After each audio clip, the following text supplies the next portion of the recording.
หมอจะพูดยังไงเดี๋ยวมาลุ้นกันนะพอไหมคะเรฟเฟรนซ์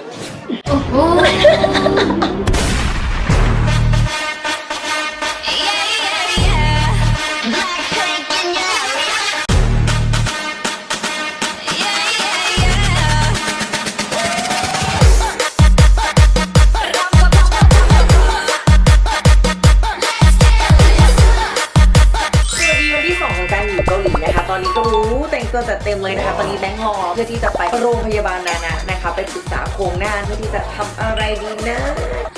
นี่นะคะแบงค์ก็ถึงโรงพยาบาลนานะแล้วโรงพยาบาลสวยมากอันนี้อยู่แค่ฟอนต์นึงเนาะข้างในก็มีบริการนะคะไม่ว่าจะเป็นน้ำดื่มกาแฟ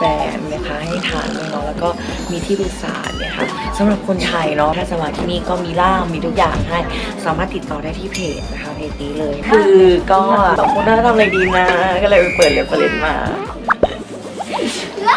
พอไหมคะเรฟเฟรนซ์ทุกคนคิดว่าเขาจะไล่ออกไหมคือหมอจะพูดยังไงเดี๋ยวมาลุ้นกันนะคะว่าคุณหมอจะบอกกับแบงค์ว่ายังไงใครเล่าอยู่นะใครไปวะก็ได้ให้พูดความจริงหน่อยทำไมพี่ตอบแบบว่าก็ได้ก็รู้แล้วนะเรามีเรียนไปก่อนอย่างนั้นก็สบายใจนะคะพนักงานที่นี่ยังสวยทุกคนแบบแอบมองแบบทำไมสวยขนาดนั้นเป๊ะเปิดทุกอย่างไม่ใช่ว่าทำวันนี้นะคะรอติดตามกันไปเรื่อยๆเลยเนาะคลิปก็จะมีให้อัปเดตแล้วก็สำหรับใครที่อยากรู้ข้อมูลก็คืออินบ็อกซ์เลยไม่ต้องแบบคอมเมนต์ถามแบงค์ว่ากี่บาทอะไรเงี้ยบางคนเจ้าถามเนี่ยดูไขมันเท่าไหร่พี่แบงค์ยังไม่รู้นะคะสามารถถามที่เพจโรงพยาบาลได้เลยเนาะเขาจะเป็นที่ปรึกษาให้นะคะแต่เขาจะถามคร่าวๆก่อนนะคะเขาจะถามดูคร่าวๆว่าเราต้องทานยังไงงั้นเดี๋ยวเขาจะช่วยดูแล้วก็ช่วยแนะนำให้ด้วยนะคะเริ่มจากตาก่อนนะคะเคยทำตามาแล้วใช่ไหมคะแล้วก็ทำอะไรอีกก็จะมีตัดปีกจมูกเดี๋ยวเขาจับดูให้นะคะทำตาโตๆค่ะจมูกนะคะตอนนี้ปัญหาของน้องสตางค์ก็คือสั้น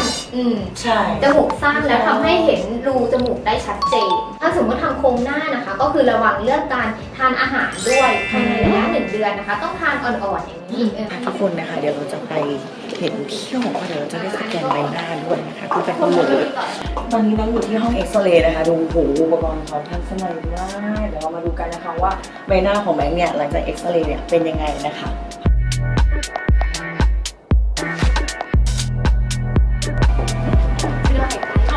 เชิญเลยค่ะ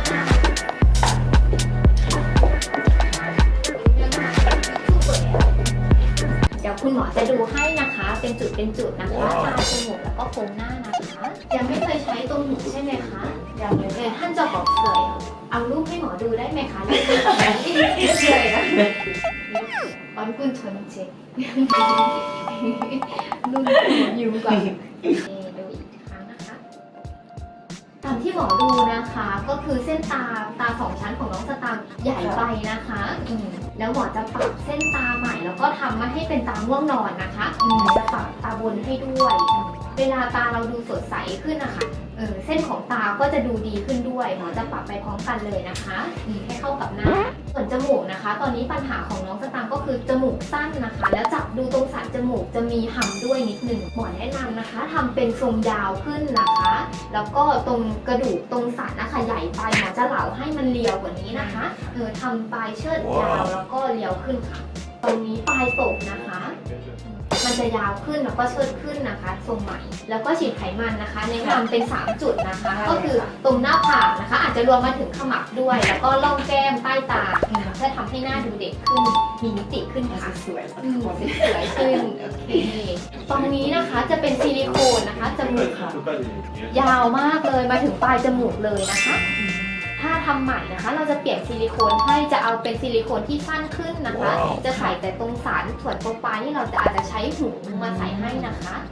อันนี้คือภาพเอ็กซเรย์นะคะจากเมื่อกี้ที่เราไปเอ็กซเรย์มาตอนนี้คิดว่าโครงหน้าเราไม่ชอบตรงไหนคะแล้วตรงนี้คือมีปัญหาไหมคะในเรื่องของโหนกหรือว่าอะไรตรงนี้ชอบไหมคะหรืออยากได้เล็กลงกว่านี้คะเล็กลงกว่านี้นิดนึงก็ได้ชัดมากชิ้นหนึ่ง